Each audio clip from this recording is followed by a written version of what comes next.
Good morning. We got just a little bit of rain last night, and it wasn't enough to be significant by any means, but it was enough to make it humid. And it reminds me of being stationed down in Biloxi during the summer where you just walked outside and you pretty much melted. And thankfully we don't get a lot of that kind of weather up here, but we do get a short spell of it. And you just walk outside and you melt.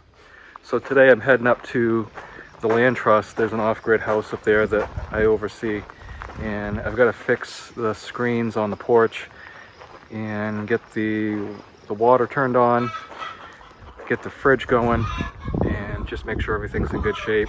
But first I gotta get the table saw out and rip out some little slivers of wood to put on the screens.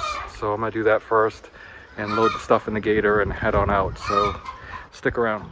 You know, funny story is my dad always had so much scraps of lumber and junk that we used to joke about it, and we burned a lot of it for kindling, but it's a habit that I picked up. My dad built cabinets and furniture, and so he always just had tons of scrap wood laying around, and so I've got quite a bit myself, and with the price of lumber being what it is, you don't want to go buy good lumber to do what I got to do, so I just have these pieces of junk here. So I'm going to rip these down and use them to hold the screen on. My dad and my brothers, they have a lot more patience with building furniture than I do. In order to be good at building furniture, you have to have a lot of patience, and you have to be critical, and you have to be willing to tear it all apart and start over again. And unfortunately, that's a skill that I don't really have. And I can make nice furniture when I can get myself in the right mindset, but typically it's just not it's not something I was blessed with. So I've got a lot of the tools and I know how to use them, but I don't typically use them to their full potential, I guess. So this table saw here, I've got it set with, this is called a fence here. I've got the blade set. So when you set your blade on a table saw, you make it so the top of the blade just comes through. And so you can see that the blade here is just a little bit higher than the board I want to cut. And so I've got this all set up. I'm going to rip these out. And so I'll turn this on.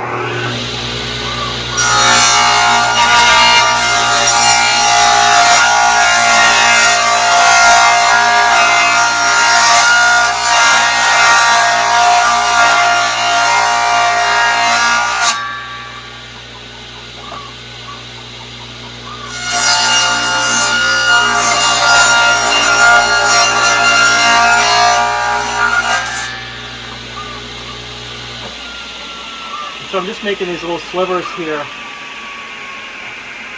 Dad used to do this with the old house we had. Every winter we'd put plastic on the windows of the house. And so he'd always rip these down and use a stapling gun to hold the plastic on. Sometimes he'd use cardboard, but the cardboard didn't usually hold up. And so this is kind of thin. I don't think the staples are going to go through this very well, so I got to narrow this up a little bit more. And so the trick is to get it just thin enough so that it doesn't disintegrate under the saw, but you have a sliver to put a staple through and hold the screen or the plastic. So we'll try this again.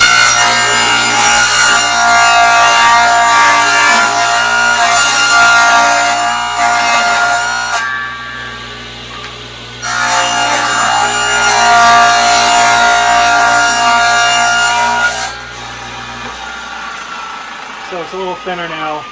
I think the staples will go through this. So I think this will work. So I'm going to rip the rest of them out to this thickness right here. And it's a pretty big opening, so I'm going to use up everything I have. Most of the screen is still intact. There's just a couple places where it's falling apart and I need to fix it.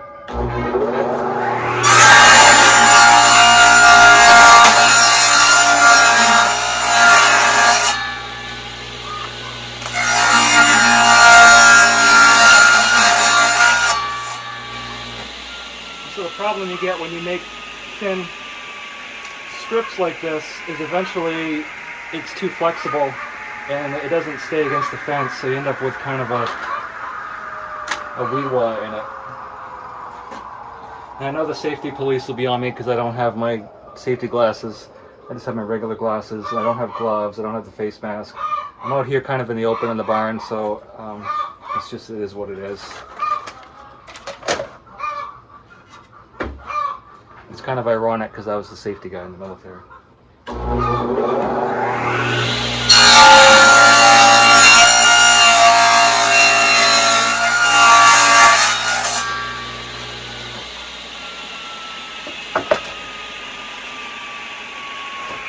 So we'll take this pile for now. The table saw is a very handy device, and it's also dangerous. There's different blades. This is a general purpose construction blade, so the teeth are, I think, when it stops turning, I'll be able to tell you. It might be like 8 teeth per inch.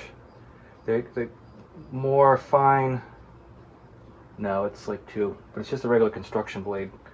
And so the finer the blade, the more teeth that'll be in it, and it'll be slower, but you'll have a better cut, and you'll lose less lumber to sawdust. The blade also might be a little bit narrower, but you'll have a finer cut. And so for like plywood and the laminated types of boards, you'll use a blade with more teeth in it. Plywood is very susceptible to splintering and shooting pieces everywhere. So if I was going to be ripping out plywood, I'd definitely have a mask on. All that glue and laminate and things in there becomes airborne. It's an aerosol, and then it's just it's nasty. You can smell it. This just smells like nice lumber. So we'll take these up with me and go from there. Funny story. At the end of last year, I was putting stuff away, and I had all these pieces and parts for the hoses. I couldn't find them this spring, and for some reason they got put over here in the corner in a box of toys. So I had bought some new ones because I couldn't find the original ones. And so yeah, I collect old toys. These are all like made in the USA, pre-1980. And I've got quite a number of them. I have some in the house. These are my construction toys over here that I collected. Those are all pre-1980, made in the USA, in Dyersville, Iowa by Ertl. And then there's a few more behind me on the shelves here. But anyway, I digress. So we're gonna need staples. These are 9/16. These ought to work. Stapling gun, and then we'll grab a tack hammer and some brads. So I guess we're ready to go. Chance and lemon.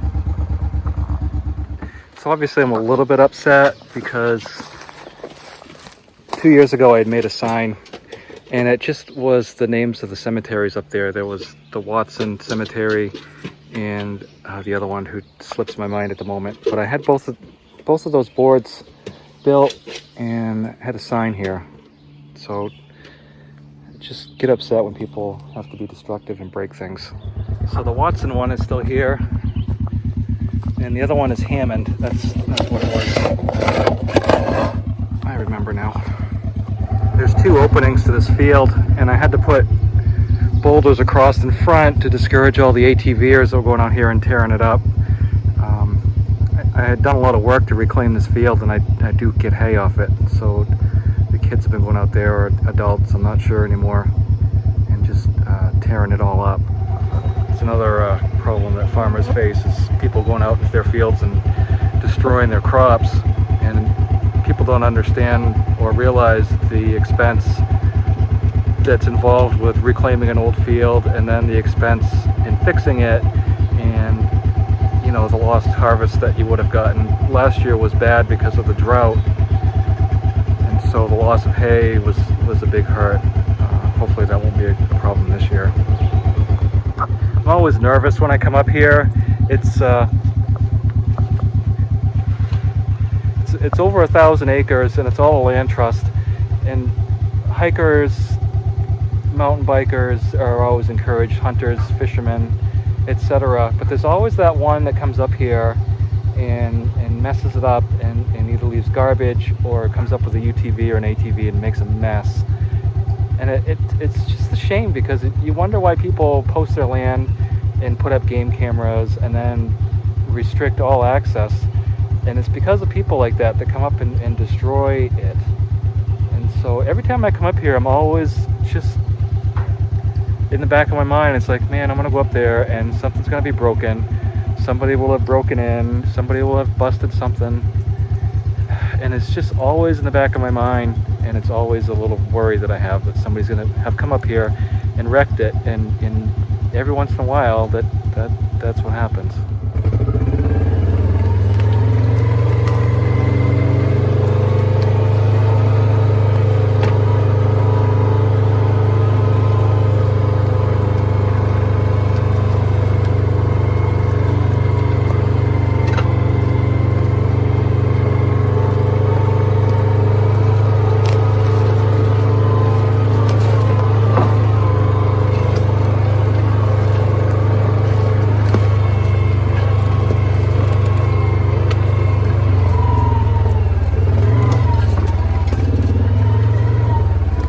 Here it's a double pasture, double field, and I put a lot of effort into getting this back into a hay field, and it's seeded out, it's ready to be harvested. I was planning on cutting it Sunday because I'll have all the kids around the first part of the week, but now the tenants are going to be here, so I don't know that I want to come up here and be working on that while they're here.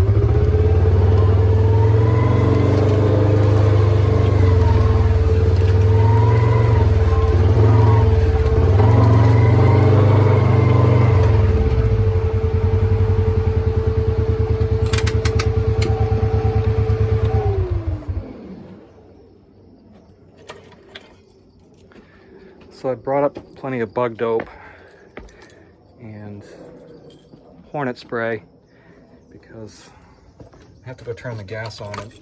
Nobody's delivered propane here in a while, but there's a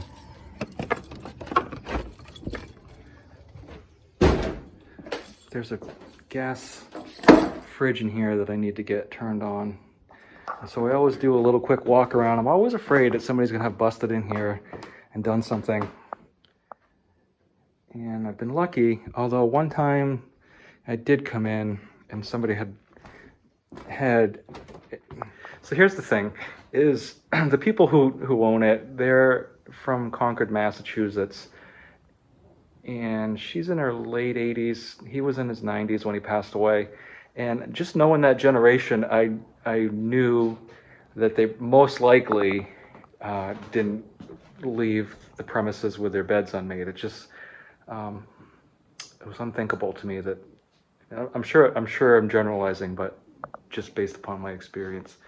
So I'd come up here and the bed was unmade, and I was like, oh, that's really strange. I'm shocked.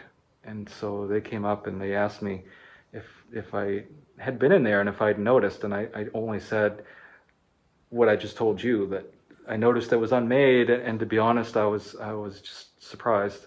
And somebody had come up here and used the bedroom.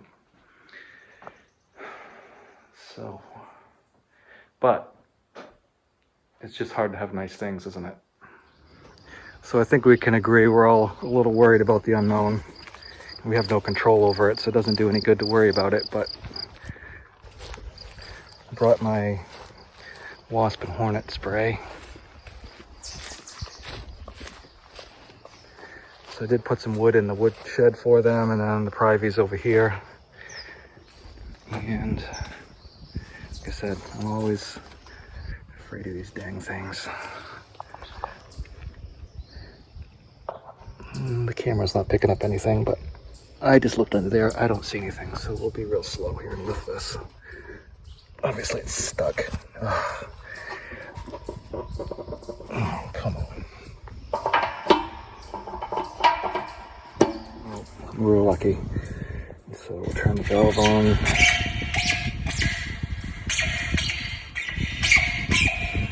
It's really low. It's only about 20%. So. The thing about propane is they never fill it because it gives room for the gas to expand, and it doesn't really work when it gets below a certain threshold either. there's just not enough pressure in there to push the gas through the lines. So I did do some mowing up here previously. The lilies are getting close. One thing I forgot to bring up is a flashlight, but I do have the light on my phone.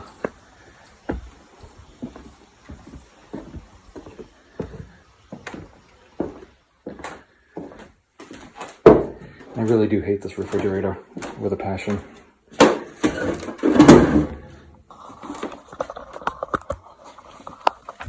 Because, let's see.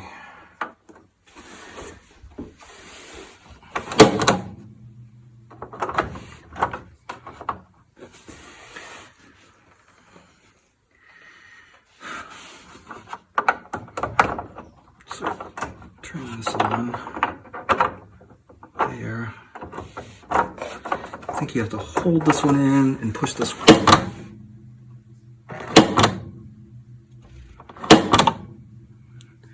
Usually I can hear it when it works. I can hear the Freon circulating in the cooling fins on it.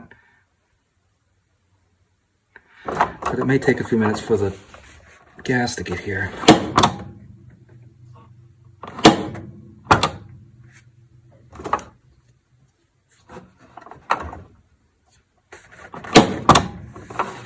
Well, we'll leave that.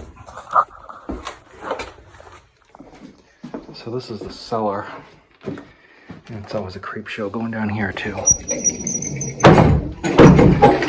the way this works is this window weight is supposed to go down in this hole and hold the door open. It doesn't really fall right anymore, so you have to kind of help it along. All right, and then I don't know if the light bulb burned out or what happened down here, but it doesn't work anymore.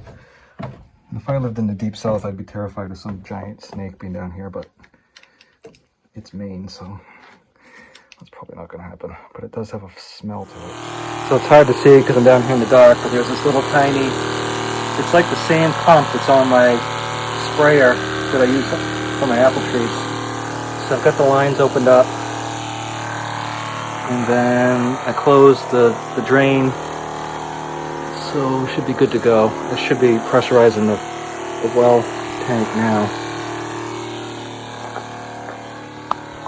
Like I said, if it was the south, I'd be terrified to come down here, but it's not, so I'm not. I mean, I'm always a little apprehensive, but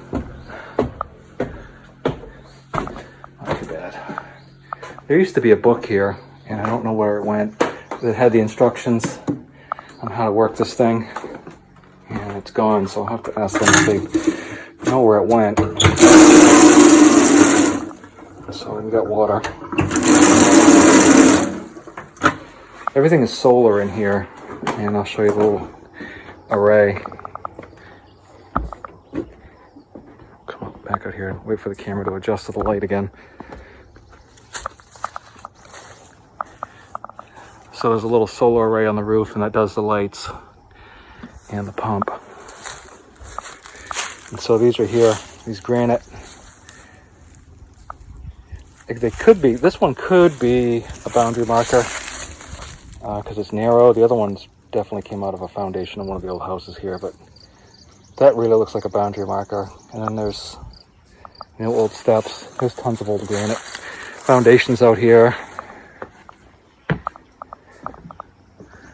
There's my crew.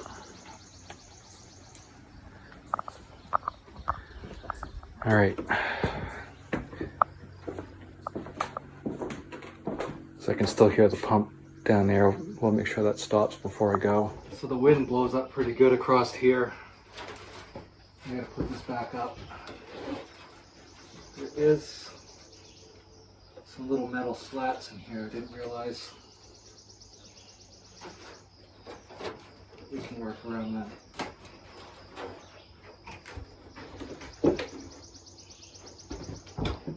It's actually goes in between. There's some slats here going this way, so that's interesting. It's all pulled out. The first thing I'm going to do, I guess, is get the top stapled in so it'll hold it.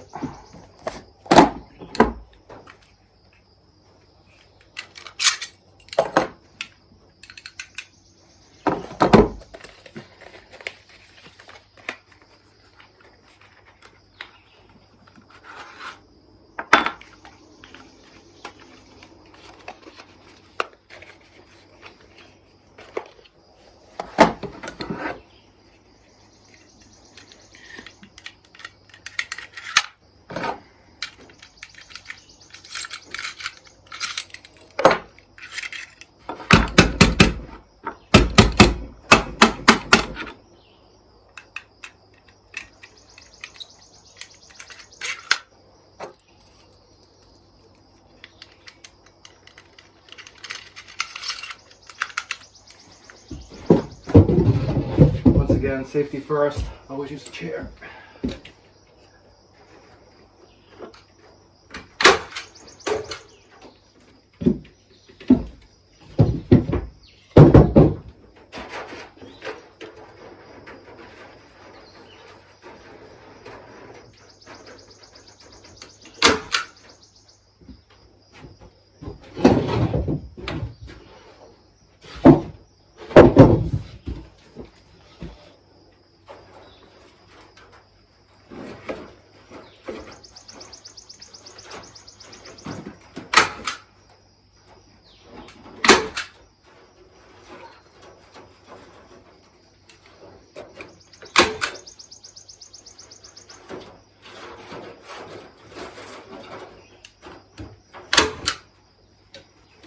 My brother used to make screens that would fit in place, so he would actually make an insert that you could put in with little gate hooks on it, and then you could take them in and put them out in the winter. But it sure does take a beating up here. The wind last winter was terrible.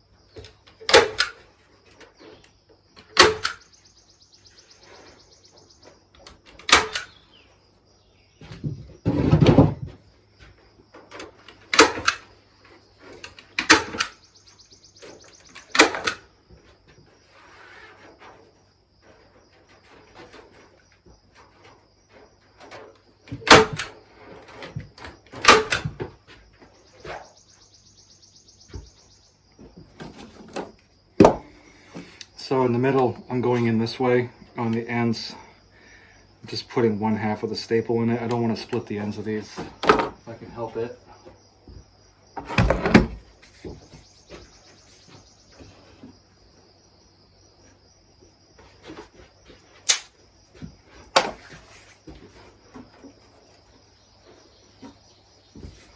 You can break these off and make it pretty much square.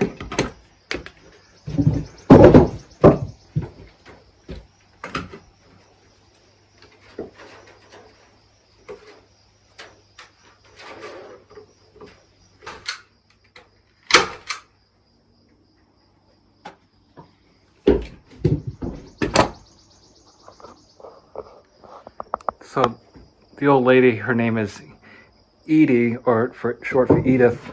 She used to be and she'll tell you that she still is, an animal rehabilitator.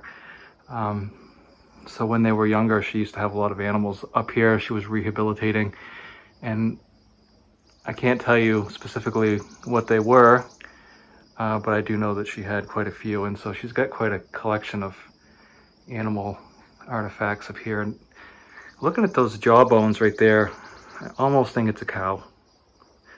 Not that she rehabilitated a cow, or the story behind where she got it, but I do know they had cattle up here at one point, so they probably butchered their own. And there's a cow collar right there. There's lots of deer antlers. There's quite a number of bones that she's kept.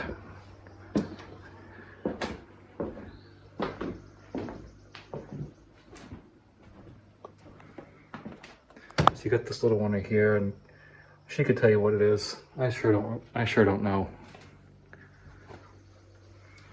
Then there's this one right here, and this one right here. I'm sure there's others. My oldest daughter, Valerie, has quite a collection of antlers, and I remember when she was she might have been 4 or 5, and she said, I'm gonna go out in the woods and go find some antlers. And at the time, I was probably 40 years old, and I have never one time, as many times as I've been in the woods, found antlers on the ground. And she wasn't out in the woods 5 minutes, she comes back with a set of deer antlers, and I was just like, okay, Val. But she said, I'm going out in the woods to get antlers, and she came back with a set, and it's just, it's a story I'll always remember, but it was really funny. And so I've got one window done, and I'm gonna get the other one done. I'm just gonna show you what I'm doing here. So forgive me, I don't know the terminology, but I know the cobblers used to use these right here as a template to make the shoes out of. I'm trying to think how old Edie is. She was born a year after my father, and my dad was born in 27, so she was born in 28. So 100 minus 7, so she must be what, 93-ish? Gotta be like 93. I thought she was in her 80s, but she's gotta be in her 90s. And I hate to imagine what will happen to all this once she's gone. Her kids are scattered. She has 3 or 4 that I know of, and a number of grandchildren. But hopefully it stays in a land trust. I'm not sure. I'm sure she's made provisions for it. She authored a few books. She was a teacher. Her husband was a professor, and he was on the board of directors, and I think at Boston University or Boston College. I don't know which. But I do know he was an avid beekeeper.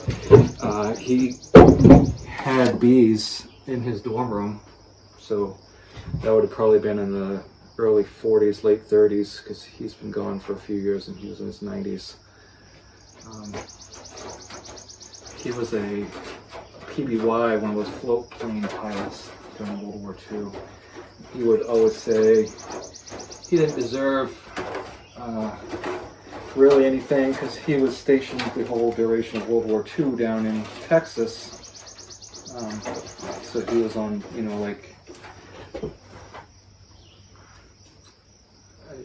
border security or whatever you would call it, border patrol. But as you can imagine, during World War II, the coast was always on alert for possible invasion, and I guess there were plans for that. But anyway, that was his contribution to the war, as he was stationed down in Texas, flew float planes. But he would say that he wasn't deserving of anything. He didn't leave the continental U.S., but I disagree. And so I got him a flag for his marker down there at the cemetery. I feel like anybody who served during wartime really didn't have the opportunity to decide where they were going. So if you served in wartime honorably, then you deserve all the rewards or benefits of such.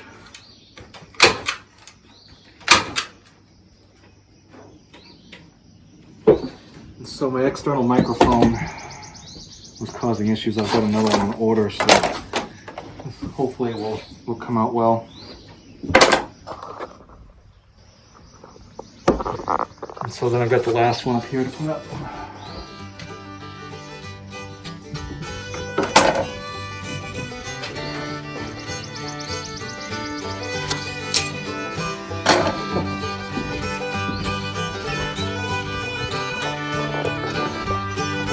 If this is your first time watching, please take a moment and hit the subscribe button.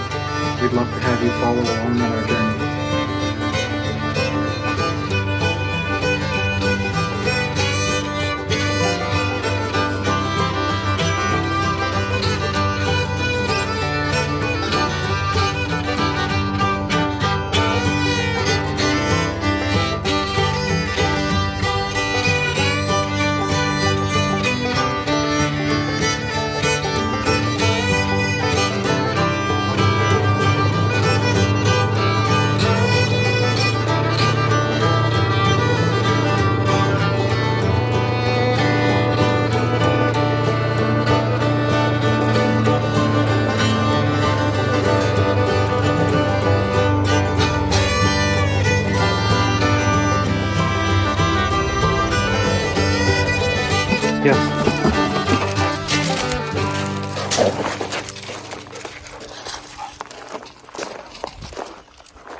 that's all I've got for today. I'll let you go. Thanks for watching, and we'll talk to you next time. Have a great day.